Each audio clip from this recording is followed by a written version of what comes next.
My best friend stole $2 million from me and I let her do it. I watched her empty my accounts, lie to my face, and ruin her marriage.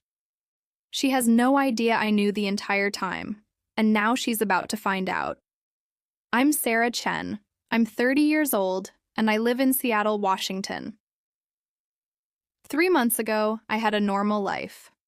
I was a graphic designer working at a small agency, living in a one-bedroom apartment, driving a 2015 Honda.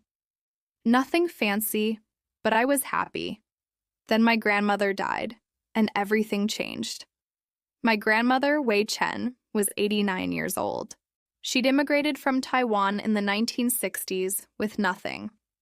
She worked 3 jobs, saved every penny, invested wisely, and built a small real estate empire. By the time she died, she owned 6 properties in Seattle and had a substantial investment portfolio. I was close with my grandmother, visited her every week, helped her with errands and doctor appointments. She told me stories about Taiwan, about coming to America, about building her life from scratch. She was my hero. When she died in her sleep in October, I was devastated. I'd known it was coming. She'd been declining for months, but knowing doesn't make the loss easier. The funeral was small, just me, my parents, a few of her old friends from the Taiwanese community. My parents live in California now, so they flew up for the service. We buried her next to my grandfather, who died when I was 10. A week after the funeral, my grandmother's lawyer called me. His name was Richard Park. He'd handled her affairs for 20 years. "Sarah, your grandmother left specific instructions in her will. Can you come to my office?" I went the next day. Sat in his office surrounded by law books and framed diplomas. Richard pulled out a folder. "Your grandmother's estate is valued at approximately $2.3 million. Properties, investments, cash. She left it all to you." I stared at him. "What?" "She left everything to you. Your parents are already financially comfortable, and she felt you needed it more." These were her exact words. "Sarah has a good heart but has struggled financially. Give her the freedom to live without worry." I started crying. Not because of the money, though that was overwhelming, but because my grandmother had thought of me, had wanted to take care of me even after she was gone. Richard walked me through everything. The properties would need to be sold or managed, the investments transferred, the cash deposited. It would take a few weeks to process everything, but within a month, I'd have access to approximately $2 million after taxes and fees. $2 million. I'd never had more than $5,000 in my bank account at one time. This was incomprehensible. I called my best friend Jessica the moment I left Richard's office. Jessica Martin and I had been best friends since we were 15. We met in high school, bonded over both being weird art kids, and had been inseparable ever since. She was my maid of honor when I got married at 25. That marriage lasted 2 years and ended in a messy divorce, but Jessica was there through all of it. She was more than my best friend. She was my sister. The person I told everything to. The person I trusted more than anyone. "Jess, you're not going to believe this," I said when she answered. "What happened?" "My grandmother left me everything, $2 million. She screamed, literally screamed into the phone. "What? Sarah! Oh my God, that's incredible." We met for coffee that afternoon. She hugged me so tight I couldn't breathe. "This is life-changing," she said, sitting across from me at our favorite cafe. "You can quit your job, buy a house, travel, whatever you want." "I don't know what I want," I admitted. "It's too much. I don't even know how to manage that much money." Jessica worked in finance. She was an accountant at a mid-sized firm. Numbers were her thing. I can help you, she offered immediately. We can set up accounts, create a budget, invest wisely, make sure this money lasts. Really? You do that? Of course. That's what best friends do. I trusted her completely. Why wouldn't I? 15 years of friendship. She'd been there through my divorce, through my grandmother's decline, through every major moment of my adult life. The money hit my account 3 weeks later, $243,000. I stared at my phone, at the balance, and felt dizzy. This didn't feel real. Jessica came over that night with a bottle of champagne. We toasted to my grandmother, to new beginnings, to the future. Okay, Jessica said, pulling out her laptop. Let's get organized. First thing, we need to move this into proper accounts. Keeping $2 million in a checking account is stupid. No interest, no security. What should I do? Set up a high-yield savings account for your emergency fund, maybe $100,000. Then investment accounts, stocks, bonds, diversified portfolio, and a separate account for spending money. It all sounded smart, professional. Jessica knew what she was talking about. Can you help me set it up? I asked. Absolutely. We'll do it tomorrow. Tonight we celebrate. We drank champagne, ordered takeout, watched movies, like we'd done 1,000 times before. The next day, Saturday, Jessica came over with paperwork, forms from banks, investment applications. Okay, she said, spreading everything on my kitchen table. I've researched the best options. This savings account has a 4.5% interest rate. These investment funds have great returns, and this checking account has no fees. This is so much paperwork. I know, but it's important. You want your money protected and growing. We spent 3 hours filling out forms, account numbers, routing numbers, signatures, so many signatures. Some of these accounts, Jessica explained, work better if you have joint access. That way I can help manage things for you. Move money between accounts, handle investments. But you're the primary owner of everything. Your name, your money. Joint access? Is that safe? Sarah, it's me. You trust me, right? Of course. Then it's safe. This is just so I can help you. Make things easier. I signed the forms, making Jessica a joint account holder on 3 accounts. The remaining $893,000 stayed in my original bank account, my safety net. Jessica said this setup was smart, diversified, protected. I believed her. 2 weeks later, I was at work when my phone buzzed. Text from Jessica. Hey, I moved $50K from your savings to investments. Stock market dip. Good buying opportunity. You'll thank me later. I texted back, okay, thanks for watching out for me. I didn't think anything of it. She was helping me, managing my money like she'd offered. A week later, another text. Moved another $30K to take advantage of a bond opportunity. Trust me, this is good. Sounds good. Over the next month, Jessica sent me updates constantly. Moving money here, investing there, explaining opportunities, using finance terminology I didn't fully understand. I trusted her. She was my best friend. She knew what she was doing. What I didn't know was that she was lying about all of it. It started with small things I noticed but dismissed. Jessica bought a new car, a BMW. She said it was a lease. She started wearing expensive clothes, designer bags. She said she'd gotten a raise. She and her husband Tom went to Hawaii for a week. She said Tom's company paid for it. Every explanation made sense. I had no reason to doubt her. Until I ran into Tom at the grocery store. This was 6 weeks after my grandmother's money came through. I was buying groceries when I saw Tom in the produce section. Hey, Tom, I waved. He looked startled. Oh, hey, Sarah. How was Hawaii? Jessica said you guys had an amazing time. He looked confused. Hawaii? We didn't go to Hawaii. My stomach dropped. What? Jessica said you went 2 weeks ago. No, we've been here. She must have been joking with you. But Jessica doesn't joke like that.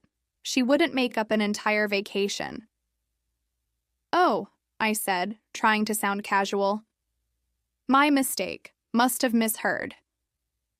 I finished my shopping in a daze, drove home, sat in my car outside my apartment. Why would Jessica lie about Hawaii? I pulled out my phone, opened Instagram, looked at Jessica's account.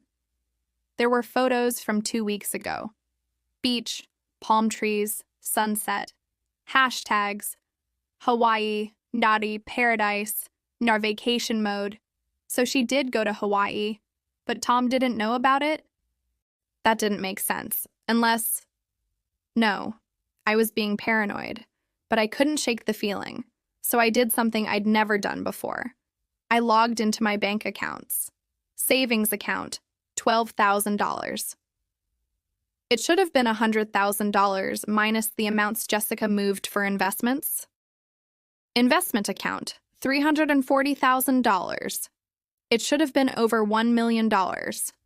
Checking account, $3,200. It should have been around $40,000.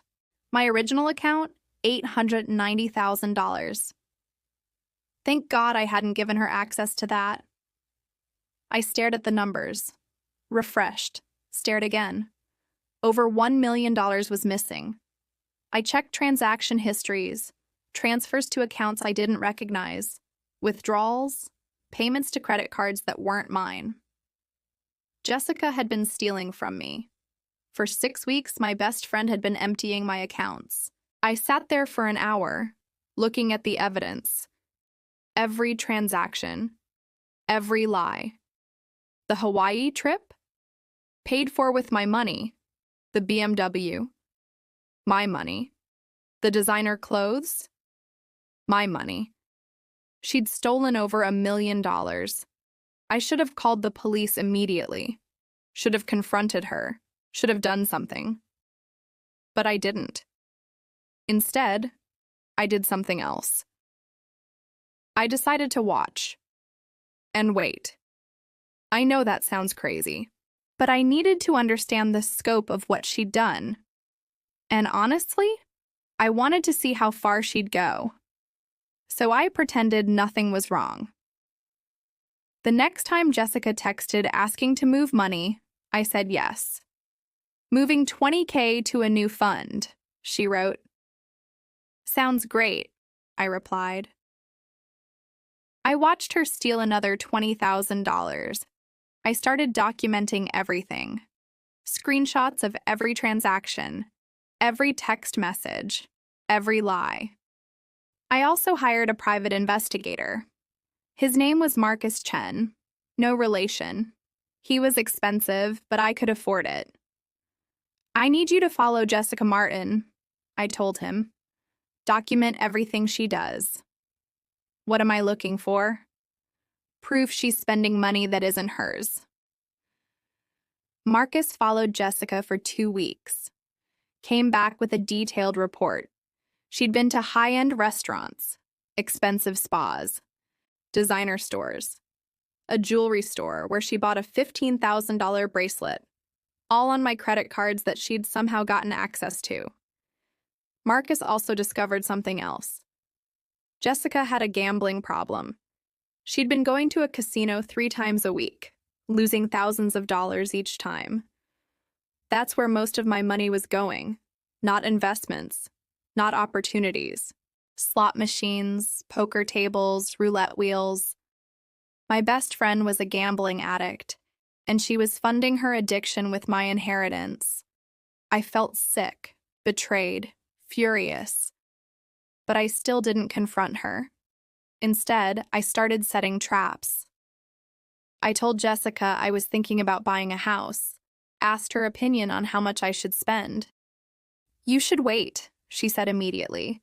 The market's unstable. Keep your money liquid. Translation: Don't spend money I'm planning to steal. I told her I wanted to donate $50,000 to a charity my grandmother loved. That's generous, Jessica said. But maybe wait until your investments mature. You'll have more to give then.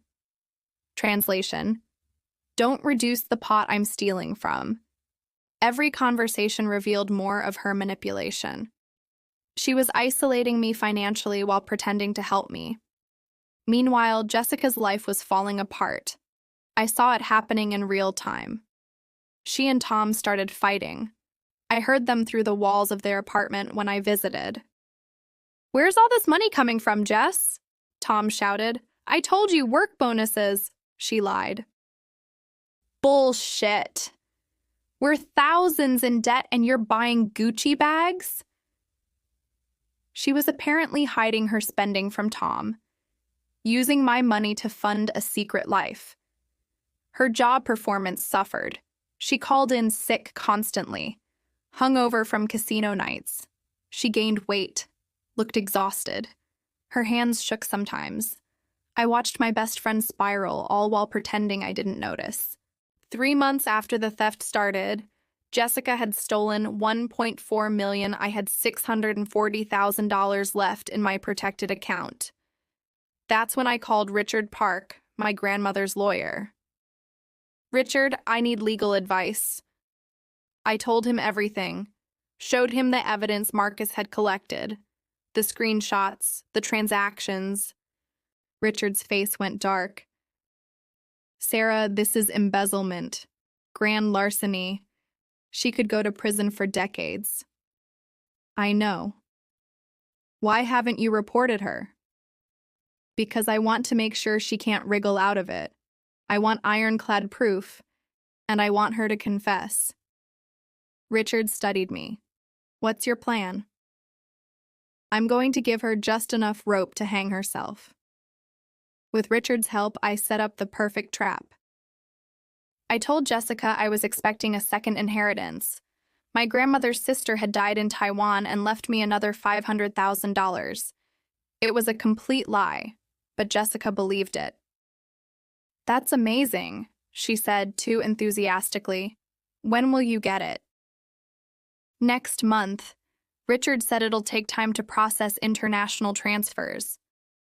I could practically see the wheels turning in Jessica's head. "You should let me help you manage that too," she offered. "Keep everything organized." "Absolutely. You've been so helpful." Over the next month, I planted seeds, mentioned the money coming soon, talked about how grateful I was for Jessica's help. Let her think there was more to steal.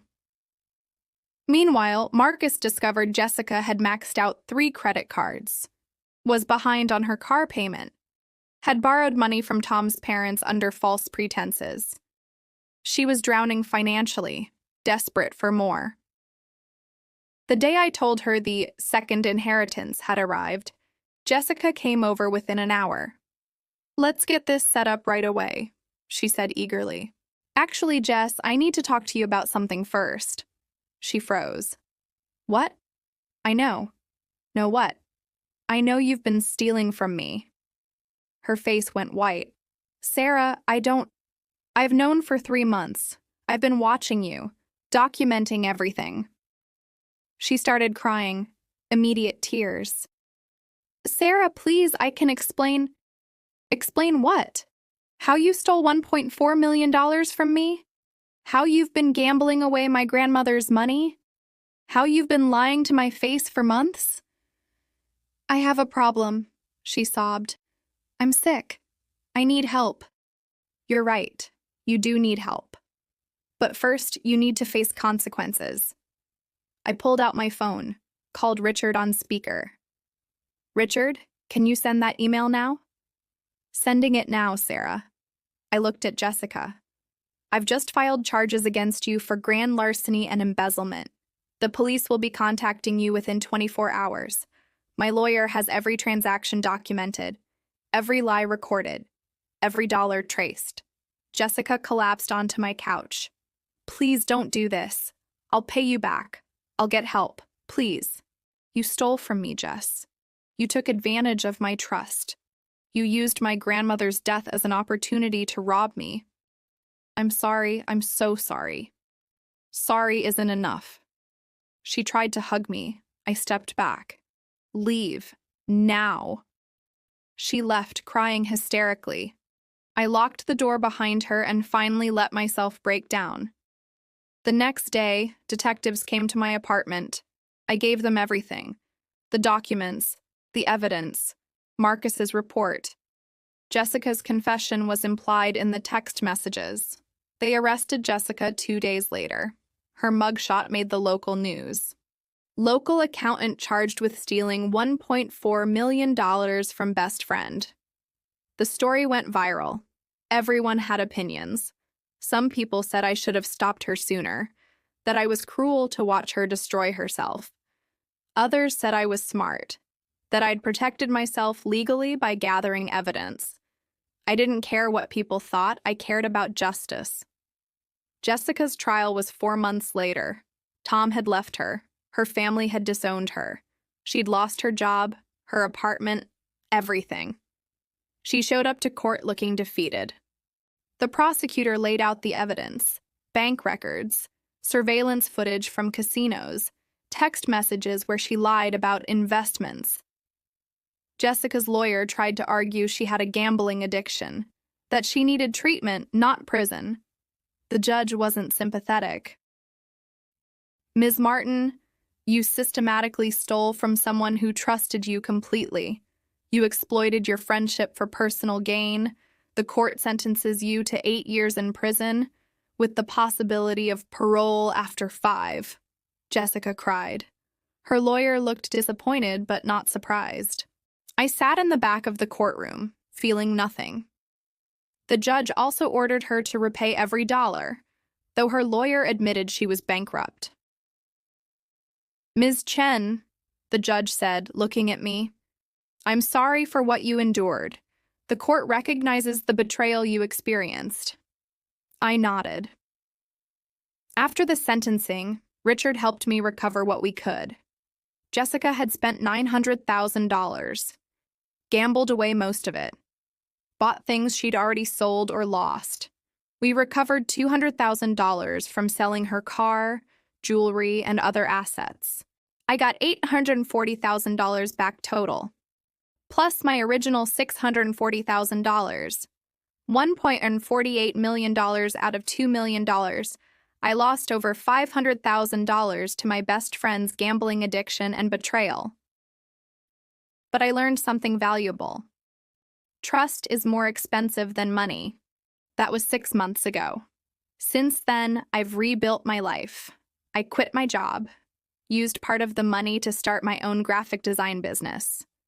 Working from home, my own clients, my own schedule. I bought a small house, nothing extravagant, just mine. I started therapy to process the betrayal. It's helping. I've made new friends, slowly, carefully. Trusting people is hard now. My parents asked why I didn't tell them what was happening. I explained I needed to handle it myself. They understood, even if they didn't agree. Sometimes I think about Jessica. Wonder if she's okay in prison, if she's getting help for her gambling addiction. Mostly I try not to think about her at all. Last week I got a letter from her. Prison mail. I almost threw it away without reading it. But curiosity got the better of me. Sarah, I know you'll probably never forgive me. I don't deserve forgiveness. What I did was unforgivable. I'm in therapy here. Group meetings for gambling addiction, individual counseling. I'm facing what I did. Not just to you, but to Tom, my family, myself. I stole from you because I was desperate and sick. That's not an excuse, just an explanation. You were my best friend, my sister, and I betrayed you in the worst possible way. I don't expect you to write back. I don't expect anything. I just wanted you to know I'm sorry. Truly, deeply sorry. I hope you're living a good life. You deserve that. Jessica. I read the letter 3 times. Then I put it in a drawer. Maybe someday I'll respond. Maybe I'll forgive her. But not today. Today I'm focused on my own healing, my own life. I'm Sarah Chen. I'm 30 years old. I inherited $2 million and lost half of it to my best friend's betrayal. But I survived. I rebuilt. I'm stronger now, and I'll never be that trusting again. Some people might say that's sad, that I've lost my ability to trust. I say I've gained wisdom. Not everyone deserves your trust. Not everyone who claims to love you actually does. Some people will take everything you have and still want more. And the hardest lesson? Sometimes those people are the ones closest to you. My grandmother worked her entire life to build that inheritance. She wanted me to have freedom and security. Jessica tried to steal that from me, but she didn't succeed, not completely. I still have enough to live comfortably, to build my business, to create the life my grandmother wanted for me. Jessica is in prison for 5 more years minimum. Tom divorced her and moved to another state. Her family won't speak to her. She lost everything for a gambling addiction she refused to acknowledge until it destroyed her. Sometimes I feel guilty. Like maybe I should have intervened sooner, gotten her help. But that wasn't my responsibility. She made her choices. I just made sure there were consequences. People ask me how I knew to watch her, how I suspected. The truth? I almost didn't. If I hadn't run into Tom at the grocery store, I might never have checked my accounts. I might have let her steal everything. Sometimes I think about that alternate timeline, where I trust completely and lose everything. I'm grateful for that grocery store encounter, for that moment of doubt that made me look closer, because it saved me, not just financially, but from complete devastation. Losing $500,000 hurt, but it would have been so much worse to lose everything. I gave a portion of my recovered money to gambling addiction charities, about $50,000. Not because I forgive Jessica, but because maybe it'll help someone else before they destroy themselves and hurt everyone around them. My grandmother would have approved. She always said, "Turn bad into good. Make something useful from pain." So that's what I'm trying to do. Turn this betrayal into wisdom. Turn this loss into strength. Turn this pain into purpose. I'm building a life my grandmother would be proud of. Not the life I expected, but a good life nonetheless. And I'm doing it without Jessica, without the person I thought would be by my side forever. Because sometimes the people you trust most are the ones who hurt you deepest. And sometimes the best revenge is simply living well while they face the consequences of their choices. Jessica is in prison. I'm free. She lost everything. I rebuilt. She's defined by her worst choice. I'm defined by my strength. That's my revenge. And it's enough. I'm Sarah Chen. I'm 30 years old, and I'm finally living the life my grandmother wanted for me. Free, secure, strong. Without the friend who tried to steal it all.